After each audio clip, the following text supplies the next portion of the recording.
आज नवरात्रि के शुभ अवसर पे कि आपको सबको शुभकामनाएं। थैंक यू मैम, आपको भी। आज मैं आपको बताऊंगी कि बहुत सारे लोग हैं जिनकी ये प्रॉब्लम आती है कि ब्लीच से उनको पिंपल्स निकल गए, ब्लीच से एलर्जी हो गई या ब्लीच से रेडनेस हो गई। सुना है आपने ऐसा कभी? ब्लीच से ही होता है ज्यादा करके। आज मैं आप लोगों को ऐसी ब्लीच बताऊंगी जिसमें आपको कोई क्लाइंट ये बोलता है ना कि मुझे डॉक्टर ने बोला है कि तुमने ब्लीच कभी भी नहीं करनी है, तो आप उसको भी लिख के गारंटी दे सकते हो कि मेरी ब्लीच से आपको कुछ हो ही नहीं सकता। सबसे पहले अपने को क्या ध्यान रखना होता है, जब भी हमारा क्लाइंट आया तो उसको चेंज करवाना होता है, चेंज करवा के हेडबैंड लगाना होता है। और डायरेक्ट अगर कोई क्लाइंट धूप से आया है तो उसको डायरेक्ट ब्लीच कभी भी नहीं लगाएंगे। कई बार क्या होता है कि कस्टमर बहुत जल्दी में आते हैं और हम ब्लीच लगा देते हैं। पहला तो वो रीजन हो सकता है जो एलर्जी का कारण बने या हमारी स्किन को बहुत सेंसिटिव बना देता है वो। ठीक है, तो सबसे पहले हमने क्या करना है, अगर बाई चांस कोई कस्टमर ऐसा होता है उसको बहुत ही ज्यादा जल्दी है, बहुत ही ज्यादा जल्दी है, उसको ब्लीच करवानी ही करवानी है अभी, तो आप प्रोटीन ब्लीच करोगे उनको। प्रोटीन ब्लीच अगर आप धूप के संपर्क में आने के बाद भी करते हो तो भी उसका कोई रिएक्शन नहीं होगा।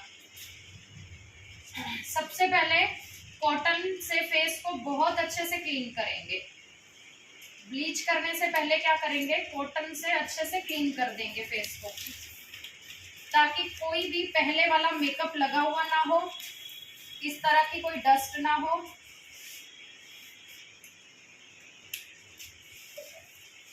एलर्जी क्यों होती है? क्योंकि वो पहले वाली डस्ट होती है और उसमें हम अमोनिया एक्टिवेटर डाल देते हैं, तो एलर्जी अपने आप होनी है, रिएक्शन होना ही होना है।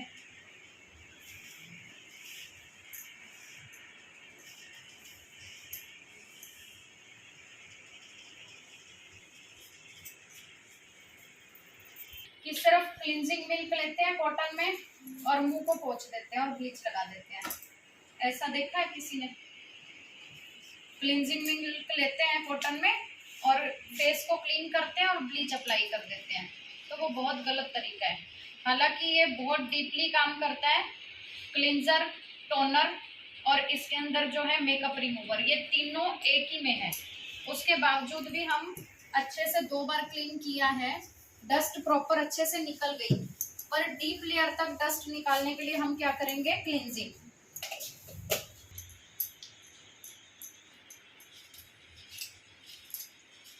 जो हम क्लींजिंग करेंगे, क्लींजिंग हमेशा फिंगर टिप के साथ करेंगे।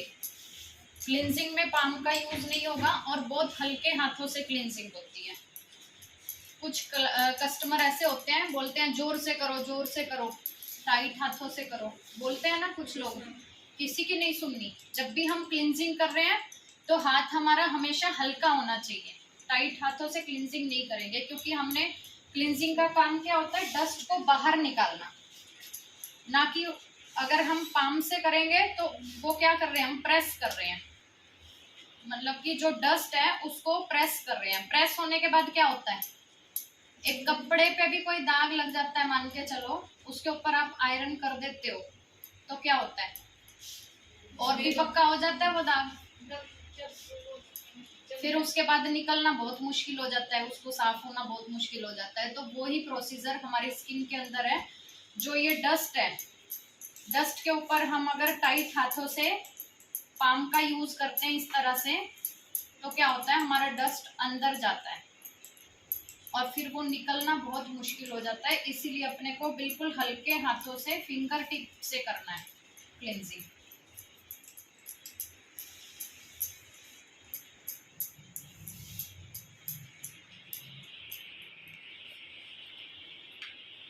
जब भी हम किसी का ब्लीच कर रहे हैं तो उसमें अपने को क्लींजिंग भी करनी है। हमारे नेल्स हमेशा कटे हुए होने चाहिए, हाइजीन का ध्यान रखना है। अगर हम हाइजीन का ध्यान रखते हैं तो हमारे क्लाइंट को कभी भी उसके फेस पे किसी तरह का साइड इफेक्ट नहीं हो सकता, वो आप लिख के दे सकते हो।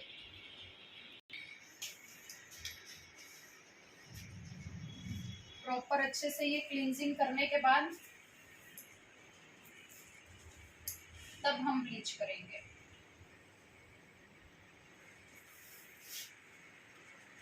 उसके बाद ये ब्लीच है चेज कंपनी की, डॉक्टर नरेश अरोड़ा की।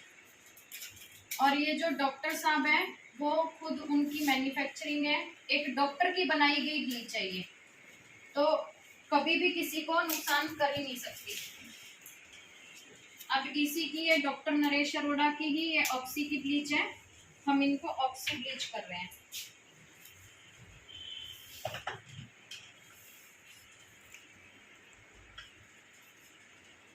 प्री ब्लीच है, जब तक हम ब्लीच रेडी करते हैं उससे पहले हम प्री ब्लीच लगाएंगे। प्री का मतलब क्या होता है? पहले, ब्लीच से पहले लगाने वाली।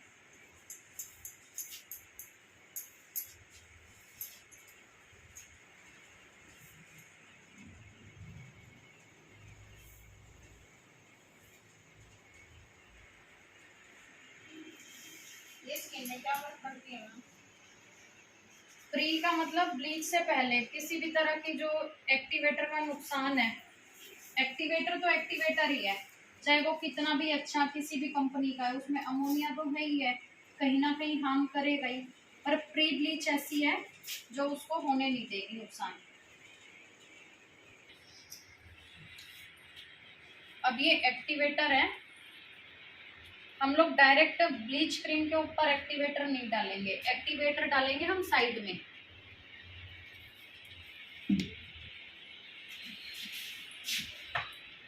और ये चेज का इसमें लिखा भी होता है vitamin E, non allergic product. ये नॉन एलर्जिक प्रोडक्ट है, सुनीता अच्छे से जानती होगी, ठीक है ना। इसमें किसी को कितनी भी एलर्जी हो रही है तो वो ठीक हो जाती है इससे। तो हम बिल्कुल 2 से 3 ड्रॉप इसकी डालेंगे। और हमने जो स्प्रे रेडी किया हुआ है, ये जो स्प्रे रेडी किया हुआ है उसको हम क्या करेंगे, एक्टिवेटर के ऊपर थोड़ा सा डालेंगे। इससे क्या हो गया कि जो एक्टिवेटर के जो दाने होते हैं, एलर्जी रेडनेस क्यों होती है? जहाँ एक्टिवेटर के दाने रह गए। अब ये क्या है, इससे बहुत अच्छे से पहले हमने मेल्ट कर दिया, मेल्ट करके फिर हम अच्छे से इसको मिक्स करेंगे। क्रीम और एक्टिवेटर को हम जितना अच्छे से मिक्स करेंगे उतना ही अच्छा रिजल्ट आएगा। और जो ब्लीच को लगाने का तरीका क्या है, कुछ लोग क्या करते हैं, कहीं से भी शुरू हो जाते हैं, जहां मन किया वहां से लगाना शुरू हो जाते हैं, तो वो सबसे गलत तरीका है।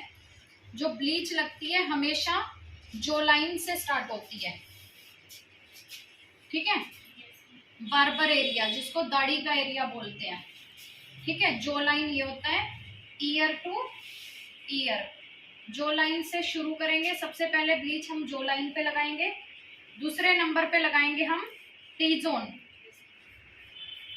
T zone to upper lips,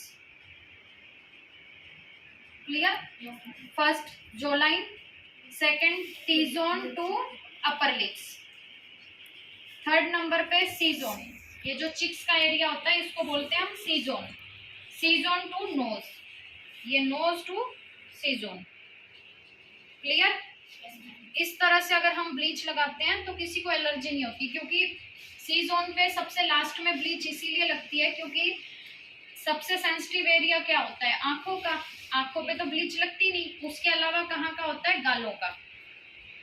हमेशा आपने नोटिस किया होगा किसी को भी कुछ भी होता है, एलर्जी होती है या कुछ भी है, वो गालों से मोस्टली हमको देखने को मिलता है, पिंपल हुए, कुछ भी होता है, शाइयाँ भी होती है, कुछ भी होता है, तो यहाँ से शुरू होती है गालों से, क्योंकि सबसे पहले सेंसिटिव एरिया जो है हमारे गाल है, चिक्स है, तो हम उसको लास्ट में लगाएंगे, क्योंकि 1-2 मिनट तो अपना बचता है ना, वो बाद में आया। और जिसकी बहुत ज्यादा सेंसिटिव स्किन है, बहुत ही ज्यादा एलर्जिक स्किन है, तो ऐसी स्किन वालों को हम सी जोन वाला एरिया सबसे पहले क्लीन करेंगे।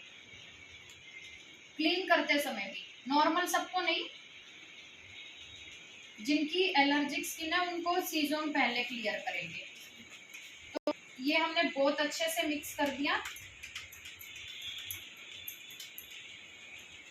अब इनके स्किन के अकॉर्डिंग हम इसको रिमूव ही कर देंगे, बहुत जरूरी नहीं है इनके स्किन पे।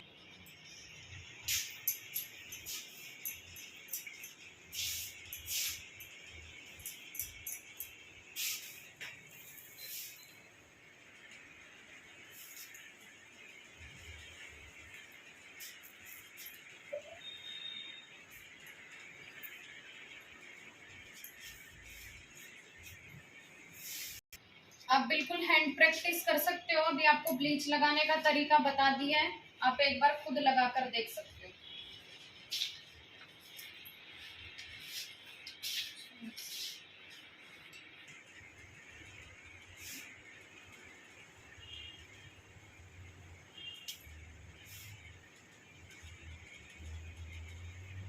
जो लाइन, ओनली जो लाइन।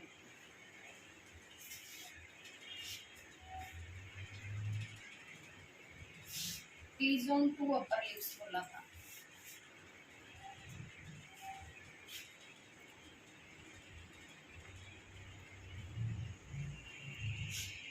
अच्छा, इसकी खासियत पता क्या है?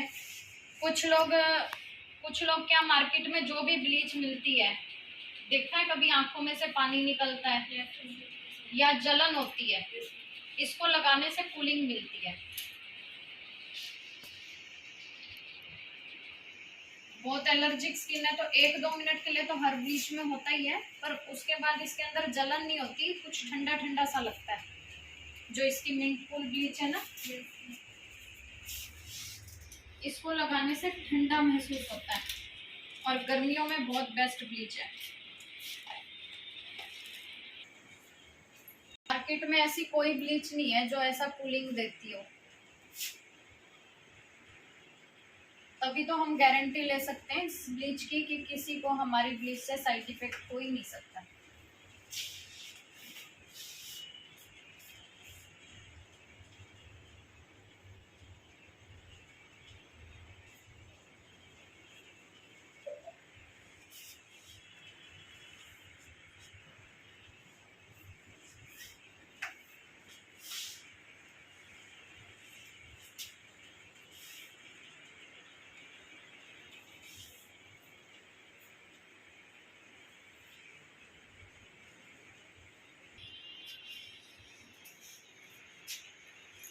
अब आपने देखा होगा, कभी भी कोई ब्लीच लगाता है जिसका जो कलर है काफी मतलब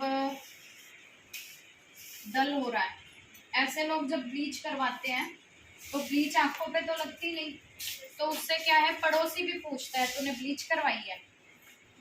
अलग से दिखती है ना कि ब्लीच करवाई है। क्यों दिखती है? क्योंकि जो आंखों के ऊपर डार्क सर्कल होते हैं वो और ज्यादा उभर के आ जाते हैं, क्योंकि बाकी की स्किन क्लियर हो गई और वो और होते तो उतने ही है, पर दिखने में क्या लगता है कि और ज्यादा हो गया है। तो हम क्या करेंगे, जितनी देर हमारी ब्लीच हो रही है उतनी देर के लिए हम आईज पे D10 लगाएंगे। इससे क्या होगा, जिनको डार्क सर्कल है तो उसमें भी काफी इफेक्टिव रिजल्ट मिलेगा। आईज ओपन करो एक बार।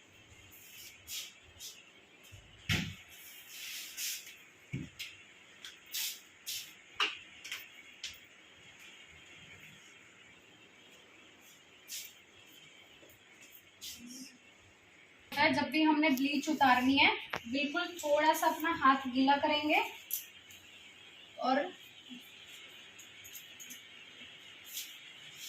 क्योंकि हम डायरेक्ट जो स्पंज या टिश्यू है उससे एक रगड़ देते हैं ना, तो उससे रेडनेस आ जाती है। बिल्कुल हल्के हल्के हाथों से इसको इस तरह से उतारना इजी हो जाता है फिर।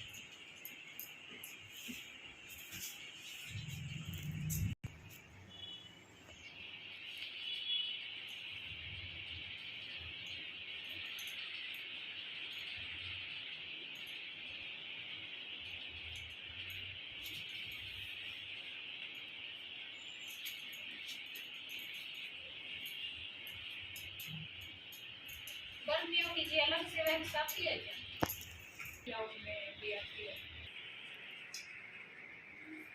अब आप देख सकते हैं बिफोर आफ्टर आपके सामने ही है। जब भी हमने ब्लीच की उसके बाद हम डायरेक्ट धूप में क्लाइंट को या डस्ट के लिए ऐसे नहीं भेजेंगे। जो हमारा ये SPF है इसको लगा के ही भेजेंगे।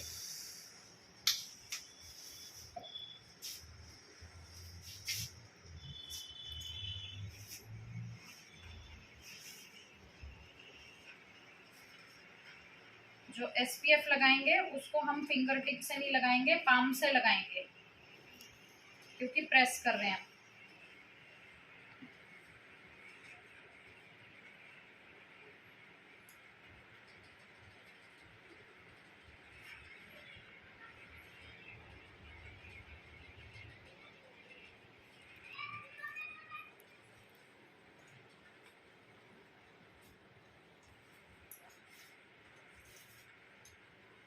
समझ जाना